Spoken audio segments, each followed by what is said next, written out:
Welcome to Professor Benzene. This is Professor Benzene.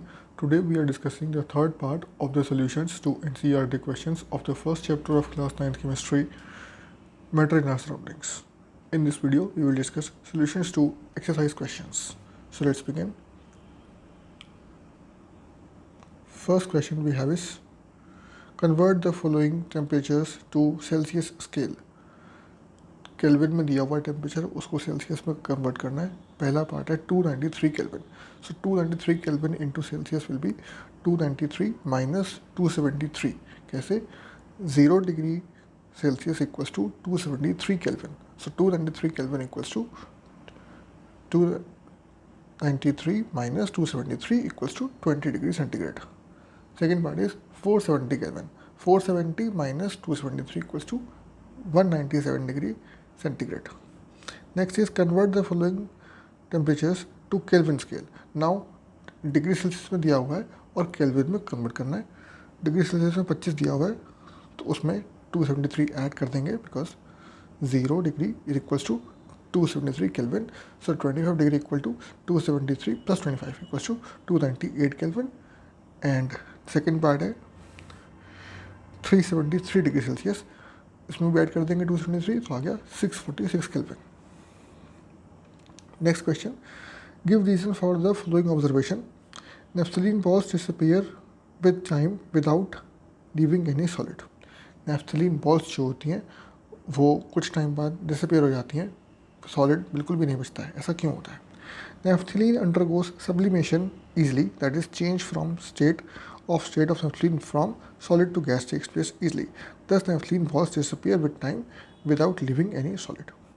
मतलब naphthalene balls जो हैं वो सब्लिमेट हो जाती हैं, सॉलिड जो है वो डायरेक्टली गैसियस में कन्वर्ट हो जाता है स्टेट में, इसलिए कोई सॉलिड नहीं बचता है और पूरा का पूरा naphthalene जो है वो वेपराइज हो जाता है, इसलिए no solid is left.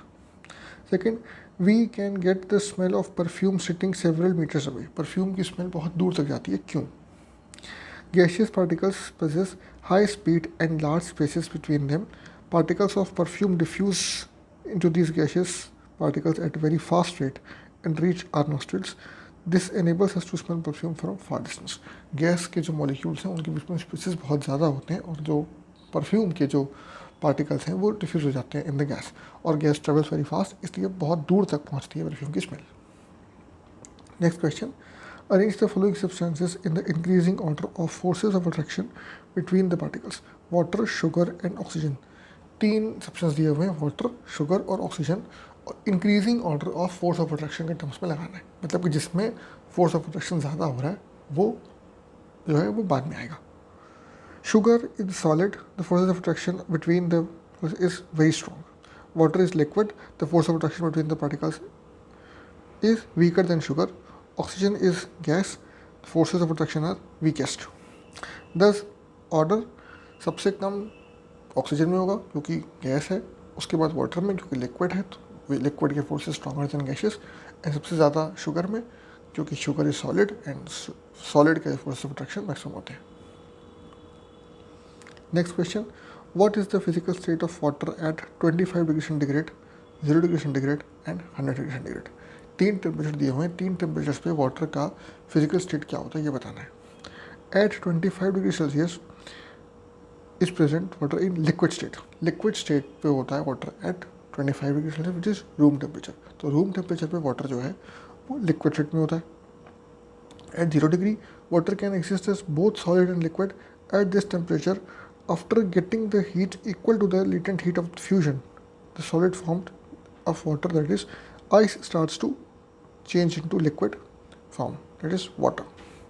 0 degree Celsius पे वाटर जो है वो सॉलिड और लिक्विड दोनों फॉर्म में एग्जिस्ट करता है, और लेटेंट हीट ऑफ फ्यूजन मिलने के बाद जो है वो solid form of water that is ice starts to change to its liquid form. Solid जो लिक्विड में कन्वर्ट हो जाता है after getting latent heat of fusion at the same temperature.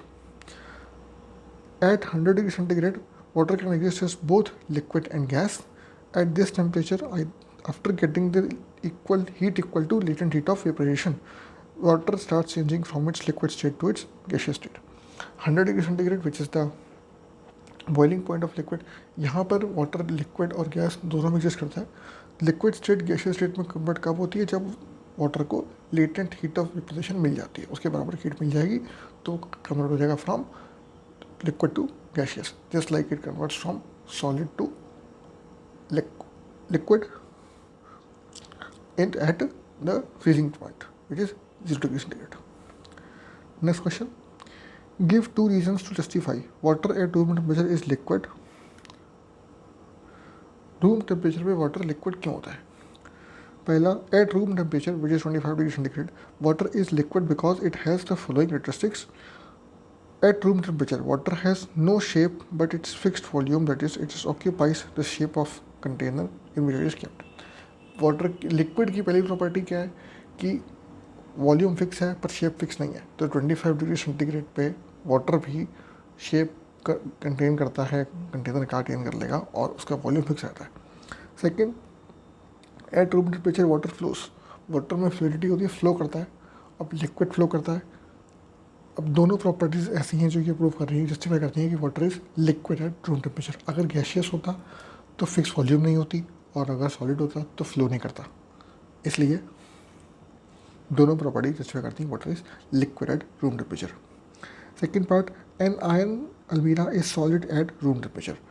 Iron अलमीरा, लोहे की अलमारी रूम टेम्परेचर पर सॉलिड होती है, क्यों? It has definite mass and definite volume like solid at room temperature.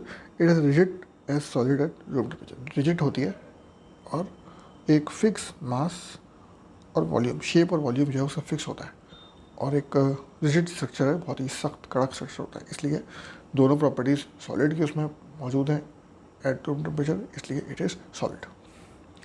Next is, why is ice at 273 kelvin more effective in cooling than water at the same temperature. 273 kelvin यानी कि 0 degree centigrade पे cooling करने में ice water से ज़्यादा effective क्यों होती है? Ice at 273 kelvin has less energy than water although both are at same temperature. Water possesses additional latent heat of fusion, hence at 273 ice is more effective in cooling than water. Water में energy ज़्यादा होती है, latent heat of fusion उसमें add होता है और ice में energy कम होती है. एनर्जी कम होने की वजह से उसका इफेक्ट ज़्यादा होता है, क्योंकि बॉडी से एनर्जी एब्जॉर्ब करने की कैपेसिटी आइस की ज़्यादा होती है with respect to water. Next is, What produces more severe burns, boiling water or steam? Boiling water में और steam में से ज़्यादा severe burn किसके होते हैं? Steam has more energy than boiling water. It possesses the additional latent heat of vaporization. Therefore, burns produced from steam are more severe than those produced by boiling water. जो steam है form of water, उसमें latent heat of vaporization भी add होता है, इसलिए heat उसमें ज़्यादा होती है. इस वजह से liquid, boiling liquid के कंपेरिजन में steam का जो है इफेक्ट ज़्यादा होता है, तो सीवियर बर्न ज़्यादा आते हैं in case of steam. Next question, name A B C D E and F in the following diagram showing the change in its state. Increase in heat and decrease in pressure. Okay, from moving A to B. तो ये हमको बताने process कौन सा हो रहा है. When solid is turn change to liquid and liquid to gaseous and vice versa, from gas to liquid and liquid to solid, और from solid to gas, from gas to solid and so on. तो यहाँ पे 6 process अलग हो गए. हमको बताना है कि कहाँ पे कौन सा प्रोसेस लग रहा है. तो increase in heat and decrease in pressure हो रहा है on moving from left to right इस डायरेक्शन में. तो solid convert into liquid on fusion and liquid convert into gas on vaporisation. Solid convert to gas directly on sublimation. Gas converts to solid, again called sublimation. Gas converts to liquid on condensation. Liquid converts to solid on solidification. तो ये हैं 6 process जो कि यहाँ पे अकर हो रहे हैं, ताकि जिसकी वजह से स्टेट जो है वो चेंज हो रहा है. तो दोस्तों इस वीडियो में इतना ही. यहाँ पर फर्स्ट चैप्टर के सॉल्यूशंस खत्म होते हैं. अगर आपको ये वीडियो पसंद आया, अगर ये वीडियो आपके काम का था, प्लीज़ इसे लाइक करिए, चैनल को सब्सक्राइब करिए और इस वीडियो को अपने दोस्तों के साथ स्कूल में, कोचिंग में, सब जगह शेयर करिए ताकि उन्हें काम आ सके. मिलते हैं अगली वीडियो में नए टॉपिक के साथ बहुत जल्द. Thank you very much.